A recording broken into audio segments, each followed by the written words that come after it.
Ladies and gentlemen, I'm joined by Michael Younis, and it's a little bit late, just crossed over midnight, and people are wondering why you're sat in the cards because you've just finished training. But Yeah. I've got to ask before we go back to anything, why are you training so late? I'm a huge advocate of getting the body used to activity at the time you're going to be performing when you're fighting. And most of us, we tend to fight, between 8 p.m. and say 11 p.m. Yeah, So I try to get closer to the fight. I try to get sessions in between those kind of times to kind of get my body used to being awake and being active and staying loose at those times. Earlier on in camp, you might be doing your sparring at 11 a.m., but unless you're fighting for the UFC in like China or somewhere across the world, you're not going to be fighting at 10, 11 a.m. in the morning. Do you know what I mean? You are fighting in the night. So I'm a huge advocate of sparring later and getting some work in later the closer you get to the fight. and is that something that the kind of guys at the gym at Team Renegade kind of do and implement? Is that something like a team kind of mentality? Is it? You know what? We're split on it. I tell you what, me and Rocky, so me and Leon Edwards, we go head to head on this all the time because he doesn't like training past 6 p.m. He's like, No. 6 p.m., I'm going home, right? That is just how he trains, right? So he gets all his sessions in, whether he's doing 2, 3 sessions, whatever it is, before 6 p.m., right? So when he's sparring, he spars early morning and stuff. Ah. So I'm like, dude, I'm just rolling out of bed. I still need the toilet. I don't fancy coming in and getting my ass whooped by you 10 a.m. in the morning. Do you know what I mean? So we always bump heads on this because I'm like, look, most of the guys that they're fighting late in the evenings. What? Yeah. And they spar at 10 a.m. And he's like, well, at the end of the day, whatever time you got to fight is the time you got to fight. You just got to do it, right? And kind of like, and it's a tough one because like, who am I to argue? Because he's number 3 welterweight in the world.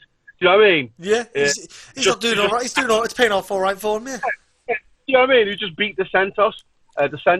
So it's like, well, who would you rather listen to, kind of thing. But it's a funny little debate that we get going on when we're in the gym. And we have all the time. The other day I went to do some boxing sparring. It was like 11 a.m. and the first thing he goes is, "But I thought you didn't spar in the morning, Mike." So yeah, it's a funny one. Nice. And so let's talk about your sparring because you've got your fight against a tough opponent in Mr. Yeah. Stanton. He is. Do you know what? He went up. He was a welterweight. He went to middleweight. Found it a lot better on his body. He is a very fun game opponent. I have to admit, I do enjoy watching Mr. Stanton fight. You must have kind of got excited when his name was on the kind of fight card. Yeah, you know what? The thing about it is, what people might not realize is that I consider Stanton a mate. Like we've done a bit of training together before in the past. We've sparred a few times. He's a good guy. I like him. Yeah, You know yeah, what I mean? nice guy. Before we even said we were going to fight, we used to have a chat back and forth. And then when I was having trouble finding any opponents, he was like, "Mike, look, you know what? Just let me get a fight camp in. I'll do it for you." I was like, "Fucking hell, Stanton. Nice, fair play." Because at the end of the day, we're in a sport. It's friendly competition, and sometimes you're going to end up fighting mates because you're both on the same path to a Yeah. world title. You know what I mean? So, I normally watch Stanton's fights and I root for him. It just so happens that he happens to be fighting me this time. So, he lost. I'm hoping the loss is inevitable for him. Do you know what I mean? But he's a tough guy, though. It's the one thing I know about the guy. Is he's got one big breeze block head, a huge heart, and a set of balls the size of watermelons. So I know that he's coming to really bring it when he comes. That's Yeah, one thing I know. I admit when I saw the fight with you pair getting matched up together, I thought that is just making for a belter fight for the fight crowd and for the fans. Some people might not realise how good a fight is going to be, but it's going to be violence. And looking back at your last fight, obviously Yeah. it didn't go the way you wanted, but what did you take away from it? Was there stuff maybe at the time you didn't realise you were doing wrong? What It's did a, you it's a kind of compli- analyse from it? yes, it's a complicated one. So first and foremost, massive shout out to Thomas Robertson. He's a great compared to Yeah. the toughest guy I'd fought to date, apart from Andy Klempt. And I don't like to make excuses. If I take an L, I take an L. But once I had taken the L and I sat back, in retrospect, I looked and I said, "Hang on a second, Mike. You should have been doing this. You could have done that. What about this? This wasn't right." And the main thing that I thought, first and foremost, as you may know, I had so many pullouts from January all the way to June. I was basically in fight camp from January to June because I kept getting told, "Be ready. We were looking for a fight for you." So I had no downtime. I had no time to rest my mind, just eat a bit of chocolate, just do normal stuff. I had no time to. I was constantly working. I felt a bit drained and lethargic.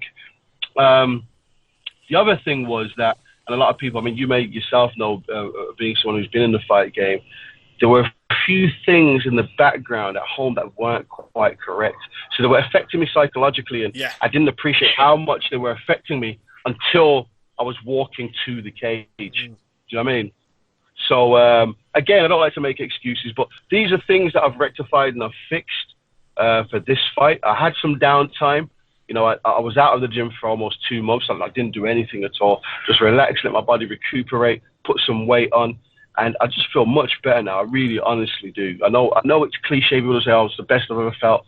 But I really do feel much better than I did last time. And I don't doubt that I'll see Thomas Robertson again down the line. We're all on the same path to glory.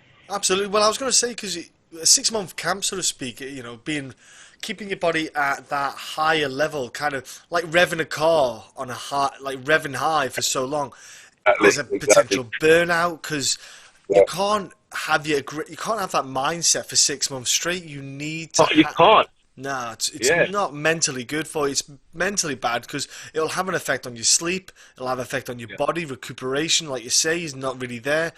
You can't grind your body for 6 months. It's a hard sport to be in. Exactly. And the funny thing about it was I didn't really appreciate that at the time because in my head I'm like, "Mike, you want to be a champion, you just got to be tough." Yeah. Sleep? What sleep? Sleep when you're dead. Yeah. That's the kind of mentality I had doing it. And it was like, once I realized it didn't work, I was like, "Hang on a second. That didn't work. So let's not take it as a failure. Yeah, you took an L, but it's not a failure. You figured out how not to do this." You know what I mean? Yeah, absolutely. It was a massive learning curve, and it's a massive learning curve. Again, shout out to Thomas Robertson. He was a tough competitor. Ah, man, I've seen you do some weightlifting, but not your conventional weightlifting. You were doing like walking deadlifts with Santa's, sleigh and all sorts going on, man. Yeah. And, is this what's going on? What are you doing, Will Strongest Man next? Right. So first and foremost, I'm going to tell you something I haven't really told most people. So I pride myself on being, if all else fails in any of my fights, I know I'm just a big, strong guy. Mm-hmm. So, if all else fails, I can meathead the situation. I can just grab somebody, rag them around, get them to the floor, and then I can turn the fight around there. And I got to a point against Thomas Robertson where we were in a body clinch. Yeah. I tried to turn it, and I couldn't move the kid. I couldn't physically move the kid. And at that moment, I thought, "Oh, shit." You know what I mean? And I realized that during the preparation for that fight, I hadn't done any real strength work. I did some conditioning, but I didn't do anything that was making me actually physically strong. I wasn't doing the stuff that I had done that was my bread and butter years back when I was getting all those wins. I tried to change things and do fancy things and do this and do that, and it just didn't work. Like, I looked good physically, but I didn't feel good. Do you know what I mean? So I brought it right back down to the basics. I'm with a new strength and conditioning coach, and that's no disrespect to my previous strength and conditioning coach, Chris Mia. I think he did great work with me for my other fights. I just felt that what we had done didn't work for the Thomas Robertson fight. And also, he got a lot busier with working with other athletes and also working for himself because he's got back into the fight game. So I'd gone back to the grassroots, and I'm working with a strength and conditioning coach named Mark Atkinson, who's based at Anchor Gym in West Brom. Shout out to Mark. We call him Mark Red Hulk Atkinson because you won't believe how strong this human being is. I mean, it's outrageous. And he genuinely pushes me to the limit. I mean, his motto is this. I mean, he's like, look, do you want to get strong? We can balance on that medicine ball holding a 2 kilo dumbbell, or we can lift some fucking weight. Yeah. What do you want to do? You know what I mean? So he's like, I'm like, look, dude, I've come into this gym a clean slate, just make me strong again. And that's exactly what he did. And every time I think to myself, I can't do this, he looks at me and says, what does that mean? And if I look like I'm going to give up, he makes me do more. So it's an insane pain is a strong motivation for not doing shitty in those sessions. And I tell you something, I'm not exaggerating this, but I'm probably the strongest I've ever been, ever, working with Mark. I mean, and he's done that in 12 weeks. I mean, where we're doing, like you said, we're doing some things that may seem unorthodox, but there is a method to the madness. Yeah. And he always explains it to me, explains what the function is and why we're doing it and what we're going to get out of it. And it's helped me leaps and bounds. It really has. Oh, mate, honestly, I looked at some of them and I'm like, man, what's he getting ready for, man? What's he doing, man? I just look, some of the movements are crazy, but it was good, and I like the mentality that he has. I got a couple of guys that I work with that want to lose weight. They know I go to the gym every lunch hour, so they come with me now, and I say, right, you do what I do. You don't lift the weight I lift, because they can't, but I'm going to tell you what to do. You're going to eat this, blah, blah, blah, and you're going to lift weights, and they're losing weight, and they're feeling great. And I said, look, and whenever they say they can't do it, that's it, like you say, you punish them. You go, right, cool, all right, I'm going to make you keep going. And you just do it, and you just punish them with pain, because there's no such thing as I can't, because your mind will tell you can't, but your body can go a lot further than your mind can.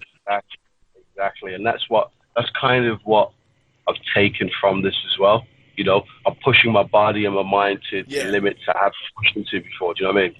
Yeah, absolutely, and it's huge, man. And look, I've watched the videos and I was really interested, so I'm looking forward to seeing what that kind of obscure looking training kind of plays out in the fight game. I'm actually looking forward to seeing a clinch exchange, even though, don't get me wrong, I would not object to you two having a Barney. I kind of want it. Yeah, I kind of want you to clinch, because I want to see this strength side and see what the kind of results are of it. But I can't obviously predict the fight, and neither can you. You can't predict if it's going to be on the ground or on the feet. It's a fight game. It starts on the feet, so fingers crossed we get a clinch battle. But going, obviously, because you said before you sparred a little bit together, does that it's all play on your mind a bit? You think, oh, I know he's got a little bit of this, he's maybe good at this bit, and he's a little bit weaker on that side, or do you just think, don't think about it, because he could have sharpened those tools in the background? Yeah, it's very difficult to really use the sparring sessions we had and kind of gauge how the fight's going to. I mean, it can help you mentally, like you were like, well, look, I've been there with him before, so I'm not scared. You know, it can do that for you if you've sparred with someone before, but you know, he could have improved vastly since then. I mean, it's kind of like I said to him, because he commented on my last fight, and I said, look, dude, if you're coming into the fight using that last fight as something to gauge me by, you're in for a big surprise when you fight me. Do you know what I mean? So it's the same thing if I say to myself, oh, well, you know, this happened in sparring, so. No. Sparring and being in a cage are two different things. Oh, yeah, 100%. Yeah, it's just obviously some people have habits. So whether it be even a simple thing, you throw the jab, and a lot of guys don't sometimes bring it back to the chin. They do the whole looping it down and up to the chin, and there's little things where maybe when they throw the 1-2, they're always quite heavy on their front leg, kind of like boxers. You know, there's little quirks that people have, and sometimes you kind of read them. I have noticed tendencies that carry from sparring. They translate into his fights. I've seen it. It's the same. So there are tendencies that you can see. But you know, Stanton. One thing I have to give Stanton. One thing, if there is one attribute I can say he has, apart from his toughness, that he is really good at, it's strategizing. Yeah. In these wins, I've looked and I've watched and thought, how has he thought about beating this person? and he strategized really well to get his wins. So I know he's going to come in with a decent game plan, and it's my job to just nullify that game plan, really. Nice. And so does Rocky, like Fabian, do all the other guys as well at the gym, do they kind of mimic his style for you to help you out in the fight camp by any chance? Or do they just do their own thing? I know you've got their own personal style and obviously with their fight camps. It depends, because sometimes the guys are in fight camps themselves. So yeah. Some of the guys, you don't want to be cannon fodder. I mean, if you can imagine you preparing for your fight, and someone says, John, go in the ring and do 3 rounds with Mike, will ya? And I'm a week out from my fight, and you're 8 weeks out from yours. Yeah. You know what I mean? And you're thinking, fuck. Yeah. So you have to get the right training partners in at the right time, doing the right things. You know what I mean? It can be a bit tricky depending on where each person is in their camp.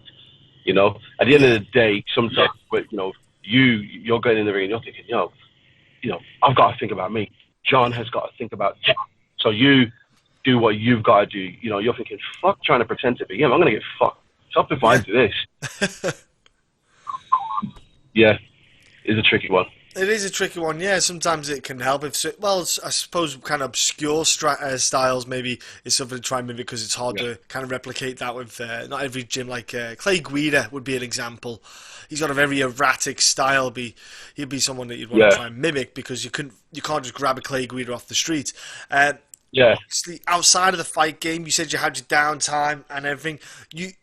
I feel like you're a bit of a public speaker, so to speak, in that kind of context. You kind of done the radio stuff. Have you been doing more of that thing outside of the training? Is it something you've been involved in a bit more? What I did after my last fight, I kind of toned everything down a bit. I just kind of focused my mind, just found a place of zen, focused my mind a bit, and tried to be less busy. Because I can get really busy. I mean, training alone, I feel like I don't have a minute to myself. And I just kind of had to prioritize and be a bit more selfish, because a lot of the stuff I was doing, even though I love it and I enjoy it, I was doing it for the benefit of other people. Yeah. And the sport that we're in is a selfish endeavor. Selfish endeavor. It's a lonely. I tell you something. When you're winning, everybody's up your ass. Yes, they are. They're buying you stuff. They're calling you. You take an L, and all of a sudden everyone's like, you know what? I didn't think that. I always knew. People start doubting you, and you see the people kind of around you and stuff. And I was like, oh, okay. I mean, I'm no stranger to my loss. I lost that amateur, but I looked around. I thought, okay, who is actually around? Who still believes in this journey that I'm on? Do you know what I mean? Yeah. And those that needed to did, and they're still here. They're still around me. The main thing though is I didn't stop believing in myself. I mean, if I had been mentally dejected after that last fight, that's where it would have been the worst scenario that I could have been in. But even after I lost, I mean, immediately after I lost, I still was like, I can beat that guy. I just know I fucked up. Do you know what I mean? Yeah. We're human. We're human, and we always are subject to errors and mistakes, and it's just what we are as a human being. So going back to I obfuscated the question there a little bit, but going back to what I was saying, I've kind of just focused on the one thing. I'm on one track at the moment, and that's just to get this W. Yeah, absolutely. That kind of makes a lot of sense, and I kind of know where you're coming from with the L thing. A lot of people are there, and then all of a sudden, you kind of it's weirdly it's kind of handy, because you really see who's there. And that's a good, and then you go, cool, they're the people who I need in my team, who I need in my corner. Whether it's a W or an L, they're there, and that's the people you want. And it's weirdly good to actually have it on your record, because people really start to show their true colours in that way. Yeah, exactly. Yeah, I found it beneficial. And look, I can't wait to see you go back in there, man. I enjoy you as a human being, as an individual, and also enjoy you fighting as well, sir. So before I let you go, what is your social media, Michael, so people could get on and give you a follow? So my Twitter is Micky_2_guns. That's GUNNZ. My Instagram is Micky2Guns, all one word. So MICKY 2 Gunnz. And if you want to find me on Facebook, it's just Michael Younis. I'm the handsome fellow with all the belts. So you can find me on there. You can also look, guys. You can message me as well. Message me, send me stuff. I try to reply to everything that comes over to me. And it's always me responding. I don't have someone handling my social media. I handle it myself. The only request I make is please don't ask me stupid fucking questions before my fight. Yeah, I did see a post. I did see a post on Facebook about that. And I do make an effort in any interview I do to not ask the same questions that you get with this same boring media. Like, how do you think the fight will go? Well, I kind of guess how that fight will go. Yeah. The thing is, it's like I was saying to somebody today, your job as a journalist and someone who is interviewing somebody, I can tolerate whatever question you have to give me. I can say, okay, cool. But Joe blogs off the road when he says something stupid to you like, so you're going to win then? What kind of question is that? Yeah. What? Did I wake up like, you know what, I fancy taking a loss today? Yeah, I fancy just like put my hands down, put my chin out, just see what happens. Yeah, what's he talking about? Stupid shit that they ask you some dumb stuff. Guys are trying to phone you on fight day. Oh, do you reckon you can get a hold of free tickets for me? Dude, no. And I don't need that on my mind. I don't need that on my mind either on fight day. Fuck's sake. Yeah, no stress. I want no stress. I need to focus, get my mind in the right place, and that's what you want. And I know what you mean. 100% it is not fun and silly questions to get out the window. What about your sponsors as well, Michael? Who's helping you out at Fight Camp? Yeah, sponsors. I've got a new sponsor, Krios.io. So if you check out their website, www.krios.io, so a wicked and innovative platform for freelancers and people looking for freelance workers. Excellent platform for you guys meet, greet, and get work. The combat sports clinic, Rosie Sexton, always looking after me. The guys down at Renegade Jiu-Jitsu, Emporium Health and Fitness as well, always looking after me. There's a whole bunch of other sponsors that are just escaping on my Green Hill, who have hooked me up with some of the wickedest gear. Guys, listen, I shit you not, and I'm not just plugging them because they sponsor me. Green Hill have some of the best gear I have ever used in my life. Their gloves, and particularly the head guards, are phenomenal. I recommend you give them a look. Do you know what I mean? Any other sponsors that I've forgotten? Look, I will remember you on my banner and on my T-shirt. The calories are getting low right now, so my memory isn't what it would be a week from now. And we mentioned your gym before. But do you want to give a shout out to the guys at the gym that helped you out in the fight camp in particular, and people like that? A big shout out to all the guys out at the gym. Big shout out to James Bull, who has helped me out with a few things. We've got a few things in the pipeline, so look out for that. Big shout out to Tom Bruce, the Chukon Man, to Leon, Fabian, Yannick, Natty, all those guys down at the gym that have helped me out with this camp and just kind of helped me to continue believing in myself, even after the loss that I took in the last fight. Oh, sorry. It's okay. It's okay. Look, ladies and gentlemen, Younis versus Stanton. Cage Warriors going down. Tune in, watch the fight, enjoy the scrap. It's on UFC Fight Pass. That's the word. I couldn't get the words out Fight there.